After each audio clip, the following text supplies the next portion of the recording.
오늘도 생명 되신 주님이 우리와 함께 하시는 줄로 믿습니다. 오늘은 삼위일체 주일로 지킵니다. 특별히 기독교의 신비 중의 신비라고 하는 것은 바로 삼위일체의 이론일 겁니다. 성부, 성자, 성령 하나님이 세 분이신데 한 분으로 존재하신다는 겁니다. 인간의 언어로는 설명하기도 어렵고 이해하기도 어려운 이야기입니다. 그런데 그렇게 이 세 분 하나님이 한 분으로 존재하실 수 있는 이유는 하나님이 사랑이시기 때문입니다. 사랑이기 때문에 세 분이 연합하고 하나 될 수 있는 그러한 힘이 그 안에 담겨져 있는 거죠. 근데 이 삼위일체론 안에 성령님에 대해서 우리는 굉장히 많이 관심을 갖지 않고 그저 인격적인 하나님이 아닌 어떤 힘의 존재, 에너지 같은 그러한 분으로 생각을 할 때가 많습니다. 그런데 성령님은 성부 하나님과 성자 예수님과 함께 고유한 특성과 기능을 가지신 주님이시고 성부와 성자와 동등하게 예배를 받으시기에 합당하신 제3위의 하나님이십니다. 성령님께서는 성부 하나님과 더불어서 천지를 창조하셨고 성자 예수님과 더불어서 구원의 길을 여셨고 오순절 성령 강림을 통해서 교회를 세우셨습니다. 그리고 오늘도 교회와 성도를 지키는 보혜사의 일을 감당하고 계십니다. 오늘 본문은 예수님이 세례를 받으시고 광야에서 40일 금식하신 후에 마귀에게 시험받는 장면을 그려주고 있습니다. 이 본문에는 삼위일체 하나님이 너무나도 분명하게 드러나 있습니다. 그래서 오늘 본문을 통해 하나님이 어떻게 역사하시는지, 성령이 어떻게 예수님과 동행하셨는지 함께 살펴보겠습니다. 그래서 이 성령님께서 오늘 우리에게도 동일하게 역사하실 것을 또 기대하며 함께 은혜를 나누겠습니다. 첫 번째는 바로 성령님은 비둘기같이 임하셔서 하나님의 음성을 듣게 하신다는 것입니다. 본문의 3장 16절에서 17절까지의 말씀을 보면 예수께서 세례를 받으시고 곧 물에서 올라오실새 하늘이 열리고 하나님의 성령이 비둘기같이 내려 자기 위에 임하심을 보시더니 이렇게 기록하고 있어요. 여기서 중요한 게 먼저 살펴볼 것은 예수님이 세례받고 물 위에 올라오실 때 하늘이 열렸다는 거예요. 여러분, 하늘이 열렸다는 것은 죄로 인해서 막혔던 하나님과의 인간 사이에 막혔던 것들이 다 깨지고 부서지고 그래서 무너지고 그래서 열려서 인간이 하나님과의 관계가 회복되어져 간다라는 것을 얘기하고 있는 거예요. 예수님으로 인해서 하늘길이 다시 열렸다 이렇게 말씀하고 있는 겁니다. 예수님이 이 땅에 오신 가장 큰 목적은 하나님과 원수된 우리를 위해서 막힌 담을 허시고 하나님 아버지께로 갈 수 있는 길을 열어주신 것이에요. 무엇보다도 닫혔던 하늘의 계시의 문을 열어주셨어요. 수백 년 동안 선지자들에게 통해서도 들려지지 않았던 하나님의 말씀이 이 순간에 하늘문이 열리고 하나님의 말씀이 임하시는 거예요. 그리고 하늘길을 열어서 이제는 아버지께로 갈 수 있는 길이 열리게 만드셨습니다. 요한복음 14장 6절에 내가 곧 길이요 진리요 생명이니 나로 말미암지 않고는 아버지께로 올 자가 없느니라. 그런데 이 마태복음에서는 하늘이 열렸다 이렇게 얘기했는데 마가복음에서는 조금 다르게 표현하고 있어요. 마가복음 1장 10절에 보면 곧 물에서 올라오실새 하늘이 갈라짐과 성령이 비둘기같이 자기에게 내려오심을 보시더니 이렇게 기록하고 있어요. 하늘이 갈라졌다라고 얘기해요. 여기서 갈라졌다는 말은 스키조라는 단어를 쓰는데 찢다, 갈라서 열다 이런 뜻을 가지고 있어요. 근데 심지어는 부수다, 박살내다, 나누다 이런 좀 과격한 표현도 이 단어로 사용하고 있다는 거예요. 이 말은 좀 더 우리에게 시사하는 바가 큰데 지난주 함께 말씀 나눈 것처럼 마가다락방에 역사하신 성령이 강하고 급한 바람 같은 소리로 하늘로부터 임하죠. 각 사람 위에 불의 혀같이 갈라지는 것이 임해서 성령으로 충만케 하고 역사하신 거예요. 지금 세례를 받고 물 위로 올라오시는 예수님에게도 하늘이 열리다 못해 갈라진 거예요. 아예 박살나면서 하늘이 찢어지고 비둘기처럼 성령이 내려오셨다는 거예요. 여러분, 이 말 속에는 하나님의 간절함이 담겨져 있는 거예요.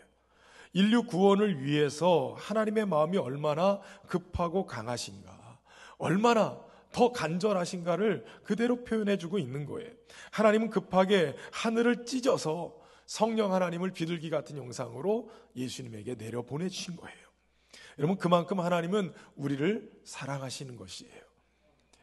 특별히 성령님이 비둘기같이 임하셨다 이렇게 말씀하고 있는데, 창세기에 보면 하나님이 천지를 창조하시는 세상을 표현하면서 하나님의 영이 수면 위에 운행하시더라 이렇게 기록합니다. 하나님의 영이 수면 위에 운행하셨다라는 얘기는 그 모습이 마치 비둘기처럼 창조 세계를 품고 계시는 것을 설명하고 있는 거예요. 그러니까 오늘 하늘이 열리고 비둘기처럼 내려오신다라는 이 말 속에는 예수님을 통해서 새롭게 창조하시는 구원의 세계, 하나님이 이루실 그 세계를 창조의 영이신 성령님이 비둘기 날개편과 같이 품고 계시고 보호하고 계시고 다스리고 계시다는 것을 표현하고 있는 것입니다. 아울러서 비둘기는 순결과 평화의 상징이죠. 예수님의 사역을 통해서 범죄한 인간이 원수된 하나님과 다시 화목하게 되어지는 것을 얘기하는 것이고, 예수님의 사역이 힘과 권력으로 쟁취하는 사역이 아니라 오직 온유와 겸손으로 평화적인 방법으로 구원을 일으키시는 사역이라는 것을 보여주는 중요한 상징이기도 합니다. 아울러서 이 비둘기는 노아의 홍수 사건을 통해서 알 수 있는 것처럼 소망과 생명의 상징이기도 합니다. 범죄한 인간을 하나님이 진노하셔서 홍수로 세상을 심판하십니다. 그때 노아와 그의 가족들 그리고 방주에 오른 동물들은 살아남게 되지요. 40일 동안 땅과 하늘이 열려서 쏟아부어지는 물로 인해서 세상에 호흡이 있는 것들이 다 죽게 되어져요. 근데 150일 동안 넘치던 물이 그 이후에 점점 줄어들고 방주가 아라랏산에 머물게 됩니다. 그때 노아가 육지가 안전한지 보기 위해서 창을 열고 새 2마리를 보내는데 먼저 까마귀를 보내죠. 근데 까마귀가 돌아다니면서 돌아올 생각을 안 하고 이쪽 끝에서 저쪽 끝에까지 날아다니는 거예요. 어떤 학자들에 의하면 당시에 썩은 시체들을 먹느라고 들어오지 않았다고 그래요. 그래서 다시 다른 새를 보내는데 비둘기를 보냅니다. 비둘기는 앉을 곳을 찾지 못하고 다시 돌아오죠. 그래서 2번째 다시 비둘기를 보냈는데 그 비둘기가 물고 온 것이 있어요. 감람나무 새 잎사귀를 물고 오는 겁니다. 이제 땅이 물이 줄어서 육지가 나오고 이제 나무에서 가지가 나오고 새싹이 나오는, 그래서 생명이 자라고 있는 것을 알려주는 그 잎사귀를 물고 돌아온 거예요. 그러니까 이 비둘기는 소망의 상징인 것이죠. 성령이 비둘기같이 임했다는 것은 앞으로 예수님으로 인해서 죄에 대한 하나님의 엄중한 심판 속에서 소망이 있음을 가르쳐주기 위한 그러한 메시지인 거예요. 더 나아가서는 예수님으로 인해서 새로운 생명의 싹이 돋아나고 잎사귀가 돋아나서 새로운 생명의 역사가 출발할 것을 보여주는 그러한 상징인 것이에요. 성령이 이렇듯 성령이 비둘기같이 임하는 곳에는 소망이 일어나고 생명이 일어나는 거예요. 인생이 사방으로 다 우겨싸움을 당하는 것 같은 그러한 고통스러운 순간이라 할지라도 예수님을 통해서 하늘문이 열려지고 성령이 우리 가운데 임하시면 소망의 메시지가 들리는 거예요. 생명이 일어나는 거예요. 저와 여러분이 성령을 통해서 이런 놀라운 은혜를 경험할 수 있길 주의 이름으로 축원합니다. 또한 중요한 것은 이렇게 하늘이 열리고 성령이 비둘기같이 내려서 자기 위에 임하시는 것을 오늘 본문은 예수님이 보았다 이렇게 얘기하고 있다는 거예요. 여기서 보다라는 단어는 오이다라는 헬라어를 쓰는데, 이게 보았다, 이해했다라는 그런 의미를 가지고 있다가 후에는 뭔가를 알다, 뭐에 대한 지식을 소유하다라는 뜻으로 점점 바뀌게 됩니다. 그런데 안다라는 단어는 헬라어에 2가지 단어가 쓰여져요. 하나는 기노스코라는 단어를 쓰고 또 다른 하나는 지금 얘기한 오이다라는 단어를 씁니다. 근데 기노스코라는 단어도 안다라는 뜻인데, 이것은 이제 알기 시작하는 그 과정의 단계를 얘기할 때 기노스코라고 얘기해요. 근데 오이다는 좀 더 깊은 지식을 경험했을 때 오이다라고 얘기하죠.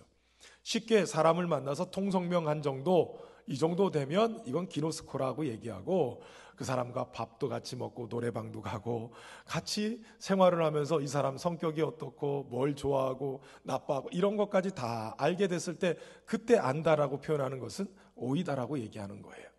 하늘이 열리고 비둘기같이 성령이 임하실 때 자기에게 오시는 것을 보시는 예수님은 오이다라고 얘기했다는 거예요. 성령을 통해서 하늘이 열리고 하나님의 충만한 지식이 예수님에게 보였고 또 그것이 알아지는 역사가 임하게 됐다라는 것이에요. 그러니까 그저 보이는 것에서 그치는 것이 아니라 충만함 속에 하나님을 알게 되고 하나님의 역사, 하나님의 것들을 알게 되어졌다라는 것이에요. 여러분, 여기서 중요한 것은 성령이 우리 안에 오시면 우리의 영안을 열고 우리의 영적인 지식을 열어서 하나님의 놀라운 것들, 풍성한 것들을 보고 알 수 있도록 만들어 주신다는 거예요. 성령님과 함께하면서 영적인 지식들 조금 알고 머물지 말고 성령 안에서 주시는 우리의 눈을 열고 우리의 지식의 문을 열고 지혜의 문을 열어서 하늘의 풍성한 것들을 누리게 하시는 그 은혜를 저와 여러분이 누릴 수 있기를 주의 이름으로 축원합니다. 그리고 이어서 하늘에서 소리가 들립니다. 17절에 보니까 하늘로부터 소리가 있어 말씀하시되 이는 내 사랑하는 아들이요 내 기뻐하는 자라 하시느니라. 여러분, 성령이 임하시면 항상 하늘의 소리가 들리게 되어 있어요. 하늘을 열어서 하나님의 소리가 다시 들립니다. 우리의 영의 귀를 열어서 하나님이 말씀하시는 것이 무엇인지를 제대로 듣게 만드세요. 여러분, 예수님이 메시아로서 공적인 사명을 감당할 때 성부 하나님은 성령님을 통해서 이 말을 먼저 듣고 시작하게 해요. 너는 내 사랑하는 아들이요 내 기뻐하는 자라. 이 말씀은 예수님이 사역하는 내내 잊혀지지 않는 말씀이에요. 심지어는 중간에 변화산에 올라갔을 때도 동일한 말씀을 똑같이 해주세요. 아마도 예수님이 너는 내 사랑하는 아들이요 내 기뻐하는 자라 이 말씀을 항상 가슴속에 두고 지칠 때마다 힘들 때마다 외로울 때마다 그 말씀을 성령께서 다시 되뇌이게 하시는 것을 들으면서 십자가의 고난도 이기셨으리라 생각이 들어요. 여러분, 사랑의 말씀은 사람을 변화시켜요. 사람에게 그 모든 어려움들을 뚫고 나갈 수 있는 힘을 줍니다. 부활이라는 그룹이 있죠. 그 그룹의 작곡가 기타리스트인 김태원이라는 분이 계세요. 뒤에 할머니들처럼 이렇게 머리를 이렇게 묶고 있는데, 근데 이분이 옛날 과거의 이야기를 합니다. 예전에 한참 날 땐 마약 중독까지 걸려서 정신병원에 수감됐었다는 거예요. 근데 하루는 아버지가 정신병원에 있다는 얘기를 듣고 찾아와서 정신병원에 있으면 안 되겠다. 여기 두면 더 정신이 이상해지겠다 싶어서 아들을 데려다가 가지고 집으로 데리고 왔답니다. 그러더니 서재에다가 놓고 문을 잠가버리는 거예요. 혹시라도 딴짓하고 밖에 돌아다니면 사고 치면 안 되니까 서재에다 놓고 문을 잠궜대요. 그런데 그곳에서 있는 동안에 서재에서 우연히 아버지의 일기장을 발견하고 그것을 읽기 시작했다는 거예요. 그런데 아버지가 써놓으신 일기장에 자신이 태어났을 때 아버지가 얼마나 기쁨이 넘쳤는가를 그 일기장에 써놨더라는 거예요.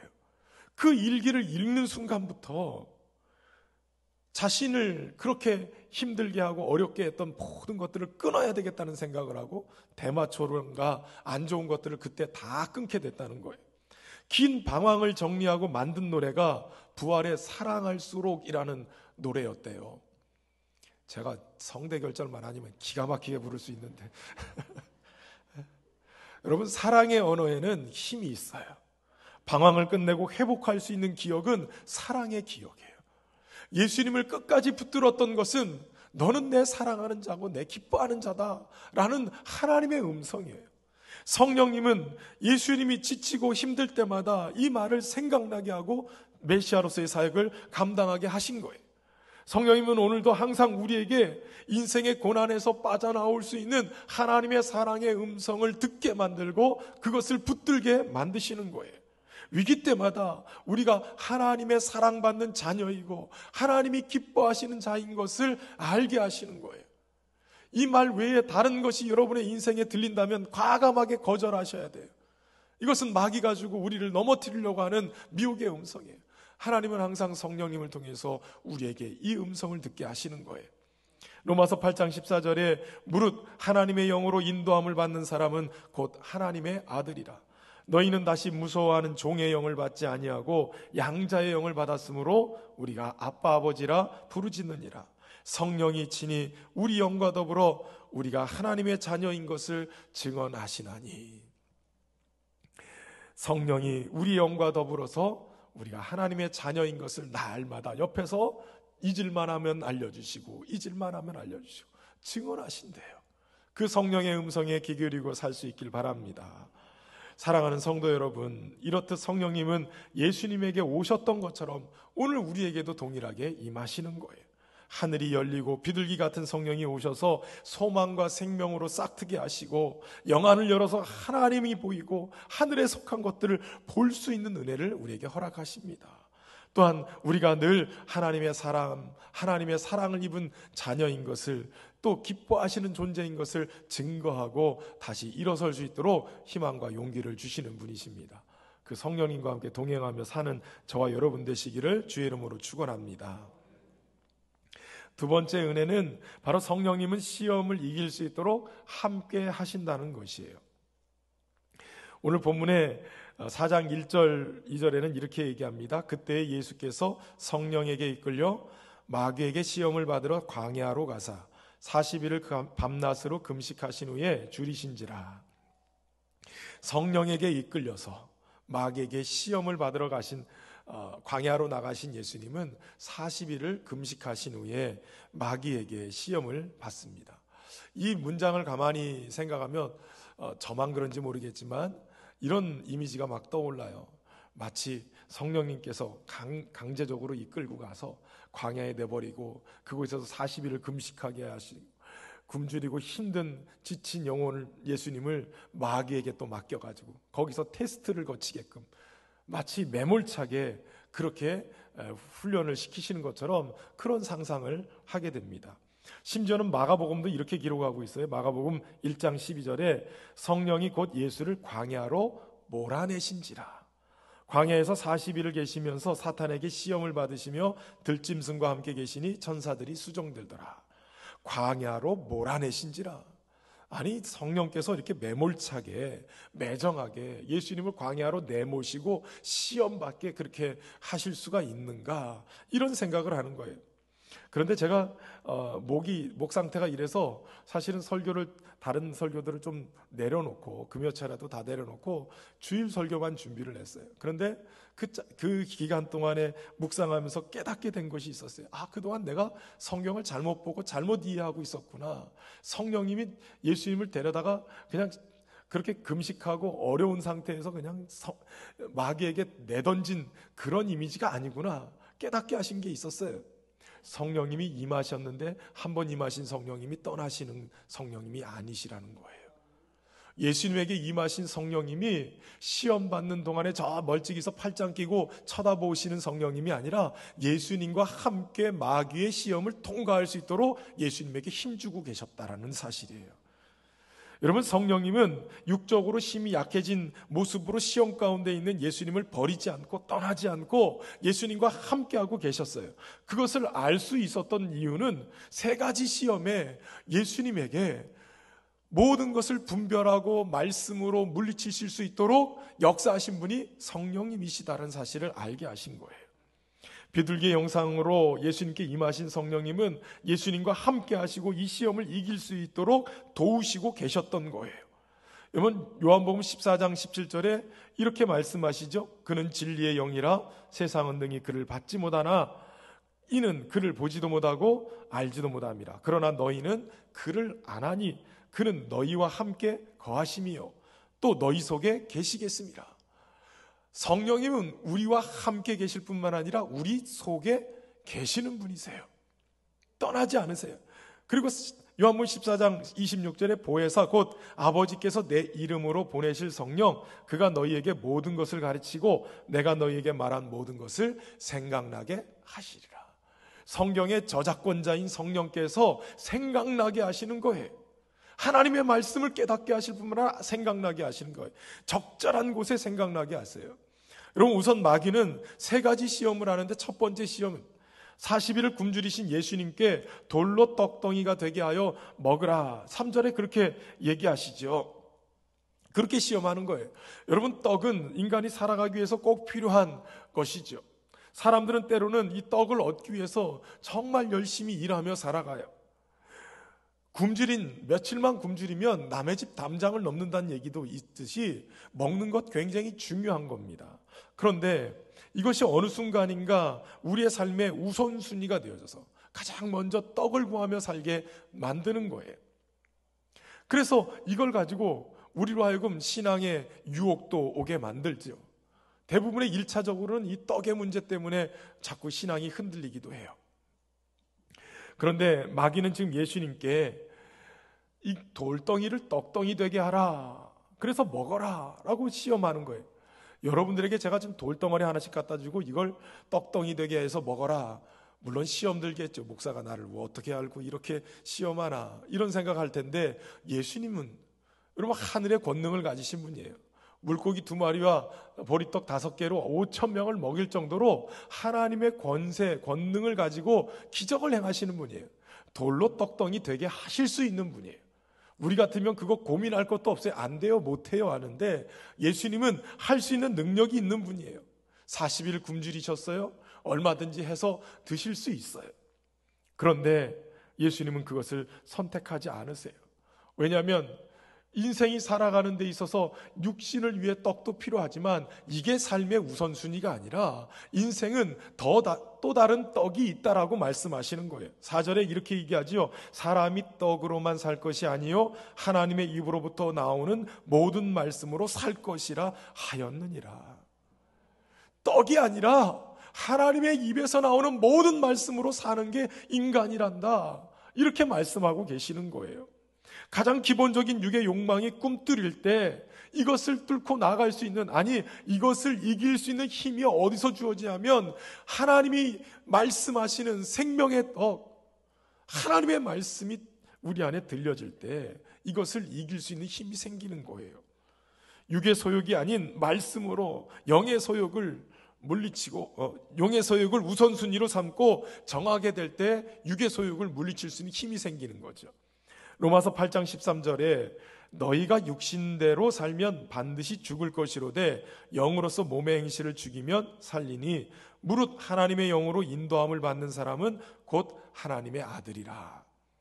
여러분, 하나님의 아들들, 하나님의 자녀들, 하나님의 영으로 인도함을 받는 사람이래요. 근데 하나님의 영으로 인도함을 받는 이유는 뭐냐면 육신대로 살면 죽을 것이지만 영으로 몸의 행실을 죽이면서 살면 사는 역사가 일어나기 때문에 성령을 우리에게 보내주셔서 영의 가치, 영적인 양식, 이거 구하며 살게 만드신다는 거예요. 광야 같은 인생을 살아가는 우리에게 그와 같이 버려두지 않고 성령님을 보내주신 이유는 먹고 사는 문제로 힘드는 우리에게 하늘에서 내리시는 하늘의 양식, 하나님의 말씀으로 사는 것이 우선인 것을 말씀하시기 위해서예요. 무엇보다도 그 말씀이 생명의 양식인 것을 알게 하시는데, 그 양식이 곧 하늘로부터 내려온 예수 그리스도, 생명의 양식인 예수 그리스도이신 것을 우리에게 말씀하십니다. 요한복음 6장 51절에 나는 하늘에서 내려온 살아있는 떡이니 사람이 이 떡을 먹으면 영생하리라. 내가 줄 떡은 곧 세상의 생명을 위한 내 살이니라 하시니라. 예수님의 희생, 예수님의 그 생명 주심이 오늘 저와 여러분을 살게 하시는 생명의 양식인 것을 믿으시길 바랍니다. 그러니까 성령님은 오늘도 우리로 하여금 예수님으로 살게 만드세요. 예수님으로 충분한 것을 알게 하시는 거예요. 먹고 사는 문제도 중요하나 그거보다 더 우선돼야 될 것은 바로 우리의 생명의 양식인 예수 그리스도를 먹고 사는 거예요. 저와 여러분 이것을 깨닫는 지혜가 있기를 바랍니다. 첫 번째 시험이 먹혀들지 않자 마귀는 두 번째 시험을 합니다. 교묘하게 성경 말씀을 가지고 도전하지요. 5절에 보니까 이에 마귀가 예수를 거룩한 성으로 데려다가 성전 꼭대기에 세우고 이르되 내가 만일 하나님의 아들이어든 뛰어내리라. 기록하였으되 그가 너를 위하여 그 사자들을 명하시리니 그들이 손으로 너를 받들어 발이 돌에 부딪히지 않게 하리로다 하였느니라. 교묘하게 하나님의 말씀 시편 91편의 말씀을 가지고 와서 예수님에게 적용을 시켜버렸어요. 사실 예수님은 하늘 영광을 버리시고 낮고 천한 종의 형체를 가지고 이 땅에 인간의 몸을 입고 오셨어요. 그런데 인간에게 주는 영광, 명예, 이거를 지금 마귀가 네가 지금 성전 꼭대기에서 뛰어내려서 천사가 이걸 다 받는 것을 사람들이 보면 이 모든 명예와 영광을 네가 받게 될 것이니까 한번 그렇게 도전해 보라는 거예요. 여러분, 사람이 먹고 사는 문제, 떡의 문제가 해결되어지면 그 다음 뭐에 관심을 갖냐면 사람들에게 인정받으려는 욕구, 명예를 탐하게 되어져요. 이것을 자극해서 예수님에게 도전한 거예요. 그런데 예수님은 이것도 말씀으로 이기십니다. 7절에 기록되었으되 주 너의 하나님을 시험하지 말라 하였느니라. 같은 성경 말씀이죠. 마귀도 성경의 이야기를 가지고 예수님께 도전을 하고 그것 또한 주님에게 약속이 있는 말씀이었어요. 떨어져도 천사가 와서 받쳐 떨어지지 않게 하겠다. 이것도 약속이 있는 말씀이에요. 그런데 예수님은 이것이 마귀의 장난인지 마귀의 유혹인지 어떻게 분별할 수 있었을까요? 고린도전서 2장 13절에 우리가 이것을 말하거니와 사람의 지혜가 가르친 말로 아니하고 오직 성령께서 가르치신 것으로 하니 영적인 일은 영적인 것으로 분별하느니라. 육에 속한 사람은 하나님의 성령의 일들을 받지 아니하나니 이는 그것들이 그에게는 어리석게 보임이요 또 그는 그것들을 알 수도 없나니 그러한 일은 영적으로 분별되기 때문이라.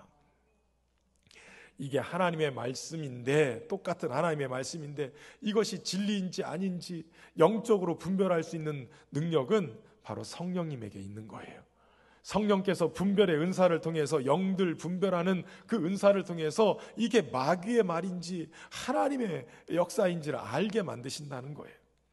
성령님은 오늘 우리의 욕망을 자극해서 자칫 영웅놀이에 빠지게 하는 이것을 분별하게 만들어요.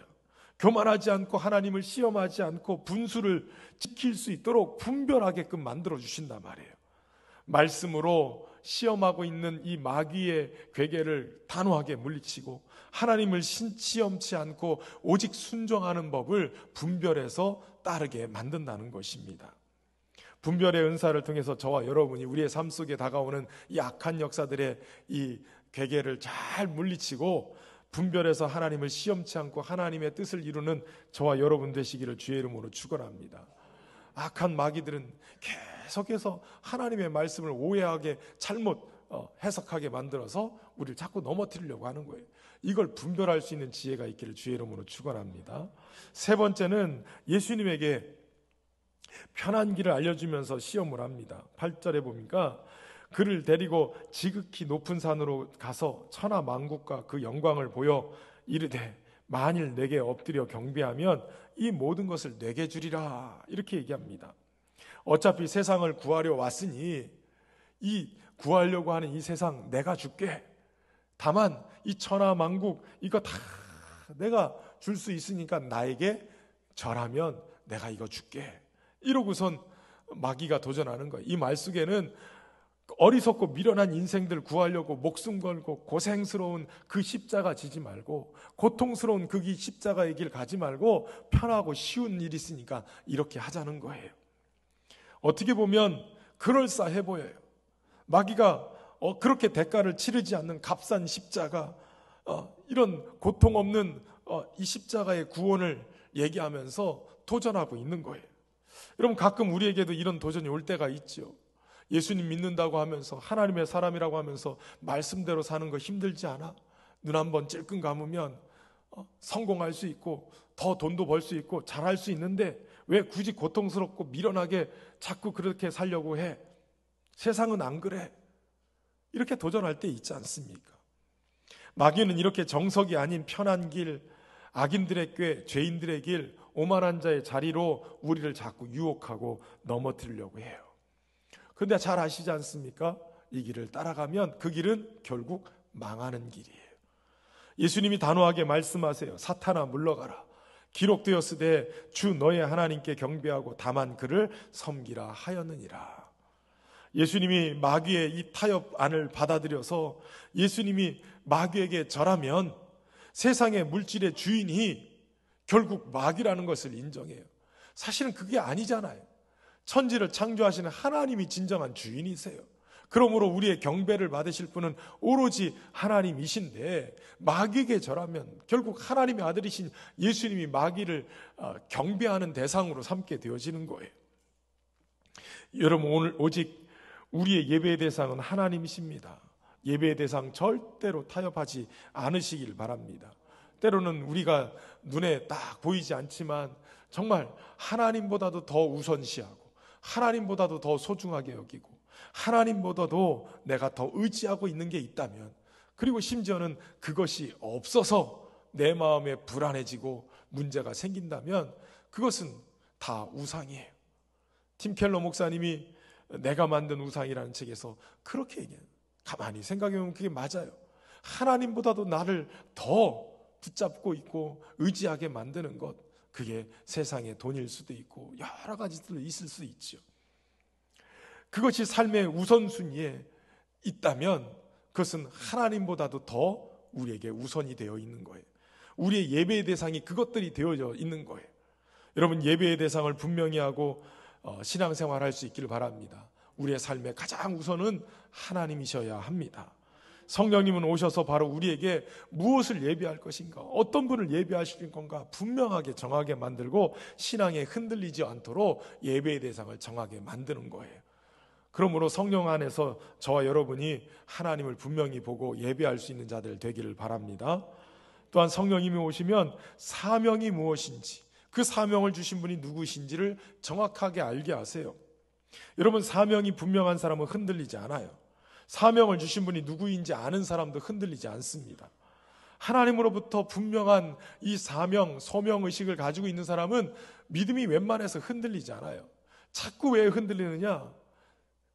하나님이 보여지지 않는 거예요.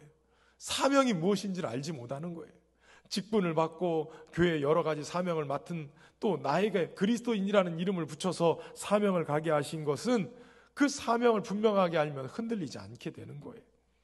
성령께서는 바로 이렇게 사명을 우리에게 깨닫게 하시는 겁니다. 성령님은 예수님을 광야에서 이런 세 가지 시험을 그저 버려두고 통과하게끔 내버려둔 게 아니라 함께 하시면서, 때로는 영적인 분별력과 하나님의 말씀을 떠올리게 하시면서 사명이 무엇인지, 경배의 대상이 무엇인지를 분명하게 알게 하시면서 이 모든 시험을 통과하게 하신 거예요. 성령님은 오늘도 우리와 세상 끝날까지 함께 하신다고 우리 안에 찾아오신 줄로 믿습니다. 그러므로 인생의 고통과 어려움들 속에서 좌절하고 절망하고 있는 우리 인생에게도, 똑같은 동일한 시험을 경험하고 있는 우리에게도 여전히 함께 하셔서 감동 주시고 분별하게 하시고 또 깨닫게 하심으로 이 시험을 이기게 하시는 거예요. 아무리 깊은 웅덩이에 빠졌다 할지라도 이 성령님이 손 내밀어서 우리를 이것을 벗어날 수 있도록 힘주시고 역사하실 줄로 믿습니다.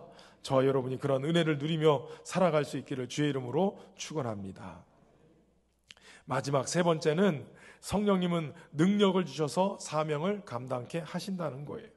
여러분, 오늘 본문 11절은 이에 마귀는 예수를 떠나고 천사들이 나와서 수종드니라 이렇게 기록합니다. 앞에서 얘기한 것처럼 성령님이 떠나는 게 아니고 마귀가 떠나는 거예요. 성령님은 평생 우리 안에 들어오셔서 결코 우리를 떠나시는 분이 아니세요. 우리 안에 계셔서 계속 약속의 성령으로 인치심을 갖고 계시는 거예요. 에베소서 1장 13절에 그 안에서 너희도 진리의 말씀 곧 너희의 구원의 복음을 듣고 그 안에서 또한 믿어 약속의 성령으로 인치심을 받았으니 이는 우리의 기업의 보증이 되사 그 얻으신 것을 속량하시고 그의 영광을 찬송하게 하려 하심이라. 성령이 오셔서 하시는 일이 인치시는 일이에요. 이 사람은 예수님의 사람, 하나님의 자녀입니다. 품질 보증까지 다 찍어주시고 영광의 찬송이 되게 만드시는 거예요. 여러분, 떠나는 분은 성령이 아니라 마귀라니까요. 성령이 우리 안에 오셔서 역사하실 때 마귀의 괴계가 깨지고 떠나는 역사가 일어나게 될 줄로 믿습니다. 그런데 누가복음의 저자인 누가는 성령과 함께 고난을 통과하시고 이 시험을 통과하시고 갈릴리로 돌아오시는 예수님에 대해서 이렇게 말씀하세요. 누가복음 4장 14절에 예수께서 성령의 능력으로 갈릴리에 돌아가시니 그 소문이 사방에 퍼졌고 친히 그 여러 회당에서 가르치심에 뭇사람에게 칭송을 받으시더라. 예수님은 이 시험을 성령님과 함께 통과하고 돌아오시는데 성령의 능력으로 갈릴리에 돌아가셨다는 거예요. 소문이 사방에 퍼졌는데 친히 여러 회당에서 가르치는데 그 놀라운 지혜의 말씀으로 인해서 사람들에게 칭송을 받았다는 거예요. 성령의 능력은 예수님으로 하여금 먼저 하나님의 말씀을 능력 있고 권세 있는 말씀으로 전하게끔 만드시는 거예요. 그래서 사람들에게 칭송받는 일이 벌어지는 거예요. 저는 이 구절에서 제가 막 아멘이 나오더라고요. 성령의 능력이 임해서 하나님의 말씀 전할 때 사람들이 깨닫고 은혜 받고 칭송받는 일이 있으면 좋겠다. 아멘 해주셔서 감사합니다. 근데 여러분, 성령이 임하시면 중요한 한 가지 사실은 우리에게도 우리의 영이 열려서 하나님의 말씀을 들을 때 잘 깨달아지는 역사가 일어나요. 믿어지는 역사가 일어난단 말이에요. 성령께서 오늘 능력으로 임하시면 성도들이 말씀을 얼마나 은혜롭게 잘 받아먹는지 우리의 영혼이 강건함을 입게 되는 거예요. 지난주 설교 때 말씀드린 것처럼 마가다락방에 임하신 그 성령의 충만함을 입고 사람들이 나가서 오순절에 모인 사람들에게 각 나라 말로 하나님의 큰 일을 막 전하기 시작하잖아요. 사람들이 그걸 보고선 세술에 취했다 조롱할 때 베드로가 일어나서 이 사람들이 세술에 취한 게 아니라 하나님이 약속하신 성령에 취한 것이다 그러면서 설교를 하기 시작해요. 근데 그 설교를 보면 당대의 어떤 신학자여도 어떤 제사장도 그 유명한 율법학자도 깨닫지 못했던 하늘의 비밀, 예수 그리스도에 대한 보화로운 말씀을 선포하고 있는 것을 보게 되어져요. 갈릴리 촌동네에 무식한 어부인 줄 알았던 이 베드로가 성령이 임하시니까 놀라운 하늘의 언어로 하늘의 비밀, 하늘의 지식들을 쏟아놓기 시작하는 거예요. 성령이 가능하게 하시는 거죠. 요한복음 14장 26절에 보혜사 곧 아버지께서 내 이름으로 보내실 성령 그가 너희에게 모든 것을 가르치고 내가 너희에게 말한 모든 것을 생각나게 하시리라. 15장 26절에 내가 아버지께로부터 너희에게 보낼 성령 곧 아버지께로부터 나오시는 진리의 성령이 오실 때 그가 나를 증언하실 것이라. 16장 13절에 그러나 진리의 성령이 오시면 그가 너희를 모든 진리 가운데로 인도하시니 그가 스스로 말하지 않고 오직 들은 것을 말하며 장래일을 너희에게 알리시리라. 예수님이 증언하신 또 다른 보혜사 진리의 성령은 주님이 가르치시고 말씀하신 모든 것을 생각나게 하시고 깨닫게 하시고 무엇보다도 중요한 것은 예수님이 누구신지를 정확하게 증언하신다는 거예요. 고린도전서 12장 3절에 그러므로 내가 너희에게 알리노니 하나님의 영으로 말하는 자는 누구든지 예수를 저주할 자라 하지 아니하고 또 성령으로 아니하고는 누구든지 예수를 주시라 할 수 없느니라. 여러분, 성령이 예수님을 구세주라고 고백하게 만든다는 거예요. 진리의 성령이 오셔서 그 보혜사 성령이 오셔서 하시는 일은 바로 예수님이 구주, 예수님이 그리스도시다라는 것을 증언하시는 거예요. 그러니까 보혜사 성령이 가르친다고 하면서 예수님 외에 예수님은 육으로 오셔가지고 이것만 했으니까 부족하니까 보혜사 성령이 와서 예수님이 이루지 못한 구원을 다 이룬다라고 얘기하면서 가르치는 그런 교단, 그런 데가 있단 말이에요. 그런 데가 다 이단일 수밖에 없는 거예요. 성령이, 진리의 성령, 보혜사 성령이 오셔서 하시는 일은 오직 예수님 외에는 구원이 없다, 이거 가르치는 거예요. 예수님이 오직 메시아이시다, 이거 가르치는 거예요. 진리의 성령께서 오직 예수님만을 증거하시는 영인 것을 여러분 분명히 깨닫고 속지 마시기를 바랍니다. 정순혁 목사님이 쓰신 성령, 영으로 오신 하나님이라는 책에 보면 예수님을 철저하게 하나님의 지혜에 속하는 부분이다라고 얘기해요. 무한하신 존재가 육체를 입고 유한한 존재가 돼서 이 땅에 오시는 것은 상상 속의 일이 아니라 실제 일어난 일인데, 그렇기 때문에 예수님을 믿지 못한다는 거예요, 사람들이. 그래서 한 번 더 하나님께서 하나님의 영으로 이 땅에 오신 이유가 뭐냐? 성령이 오신 이유는 육신을 입고 있는 사람들에게 이것이 진리라는 것을 믿게 하기 위해서, 예수님이 동정녀 탄생하고 예전부터 영원전부터 존재하신 하나님이고 동정녀로 탄생하고 수많은 기적을 일으키고 부활과 승천하시고 이랬던 모든 예수님에 관한 진리를 사람들이 믿을 수 있도록 돕기 위해서 성령을 보내주셨다는 거예요. 그래서 그리스도를 믿을 수 있도록 성령께서 우리 안에 역사하셔서 내적인 확신을 주시는 거예요. 아, 예수님이 그리스도시구나. 그것을 자꾸 믿게끔 확신하게끔 만들어주세요. 이것을 깨닫지 못하면, 아니 이 말씀을 제대로 듣지 못하면 교회는 병들고 약해지게 돼 있어요. 성령이 오셔서 말씀을 들을 때마다 이 말씀이 황당한 얘기 같지만 성령이 역사하시면 믿어지게 하고 깨달아지게 하시고 아멘 하면서 믿음으로 받게 만드셔서 영적인 양식으로 우리의 영이 건강하게 만들어져요. 그런데 이것이 끊겨지기 시작하면 그러면 점점 쇠약해지는 거예요. 그래서 교회가 시험 드는 게 되는 거예요. 저는 소망하기는 진리의 성령께서 우리에게 깨닫게 하시고 또 듣게 하시고 이 말씀을 잘 믿음으로 받아들여서 건강한 우리의 성도들이 되시기를 주의 이름으로 축원합니다. 그리고 예수님은 성령의 능력으로 다시 돌아오셔서 제자들을 부르시고 천국 복음을 전하셨을 뿐만 아니라 백성 중에 모든 약한 것과 병들을 고치셨다라고 얘기해요. 마태복음 4장 23절에 예수께서 온 갈릴리에 두루다니사 그들의 회당에서 가르치시며 천국 복음을 전파하시며 백성 중에 모든 병과 모든 약한 것을 고치시니 이 소문이 온 수리아에 퍼진지라. 사람들이 모든 앓는 자 곧 각종 병에 걸려서 고통당한 자 귀신 들린 자 간질하는 자 중풍병자들을 데려오니 그들을 고치시더라 라고 얘기해요. 여러분, 성령님과 함께 시험을 통과하면 성령의 능력을 소유하게 됩니다. 성경을 깨닫게 할 뿐만 아니라 복음을 전파하게 되고 연약한 인생들을 도울 수 있는 힘이 생기게 되어져요. 예수님만의 이야기가 아니에요. 오늘 우리에게도 주어지는 은혜예요. 야고보 사도는 5장 15절에 이렇게 얘기합니다. 믿음의 기도는 병든 자를 구원하리니 주께서 저를 일으키시리라. 혹시 죄를 범하였을지라도 사하심을 얻으리라. 여러분, 교회는 성령의 능력으로 믿음의 기도가 올려지는 곳이 교회예요. 이 믿음의 기도가 올려질 때마다 병든 자들이 치유되고 연약한 자들이 일어나게 되고 죄로 인해서 망하던 자들이 구원의 은총을 입게 되어지는 거예요. 저 여러분이 오늘 성령의 능력으로 모든 시험을 통과해서 얻은 이 성령의 능력을 소유한 자가 돼서 이 권세로 주의 나라를 세워가는 은혜가 있기를 주의 이름으로 축원합니다. 우리가 함께 말씀 묵상하면서 찬양하며 나갈 때 오늘 우리를 부르신 이곳에서 하나님을 온전히 예배하고 성령 안에서 주시는 이 놀라운 은혜의 길을 개척해서 나갈 수 있기를 소망합니다. 그 성령님을 의지하면서 함께 찬양하며 나가겠습니다. 따스한 성령님, 따스한 성령님,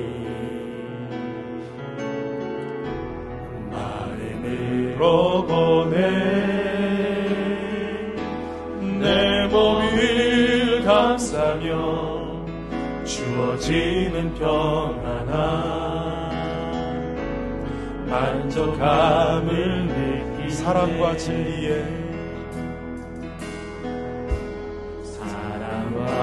진리에 한 줄기 빛보내 한 줄기 빛보내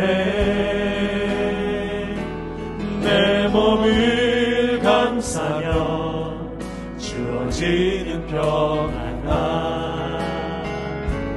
그 사랑을 느끼네. 부르신 곳에서 나는 예배하네. 어떤 상황에도 나는 예배하네. 부르신 곳에서 나는 예배하네. 어떤 상황에도 나는 예배하네. 내가 걸어갈 때 길이 되고 때 길이 되고 살아갈 때 삶이 되니 그곳에서 예배하네. 내가 걸어갈 때 길이 되고 살아갈 때 삶이 되니 그곳에서 예배하네. 부르신 곳에서 나는 예배하네. 어떤 상황에도 나는 예배하네. 부르신 곳에서 나는 예배하네. 어떤 상황에도 나는 예배하네. 참 좋으신 하나님, 오늘도 성령님을 보내셔서 하늘문을 열고 하나님의 귀한 은혜와 생명의 복음을 듣게 하시니 감사합니다. 우리의 영혼을 열어서 하나님의 말씀으로 소망을 갖게 하시고 오늘도 시험을 이길 수 있는 힘을 얻게 하시니 감사합니다. 영원토록 떠나지 않고 우리 위해서 역사하시는 주님, 주님과 함께 동행하며 승리하는 우리 모두가 될 수 있도록 시험을 통과하고 성령의 능력을 힘입어서 세상 속에 하나님의 나라를 선포할 수 있는 우리 모두가 될 수 있도록 은혜 베풀어 주옵소서. 그래서 주님과 함께 길을 내는 자들이 되게 하시고 하나님의 영광이 드러나는 우리의 신년교회가 되게 하여 주옵소서. 예수님의 이름으로 기도하옵나이다.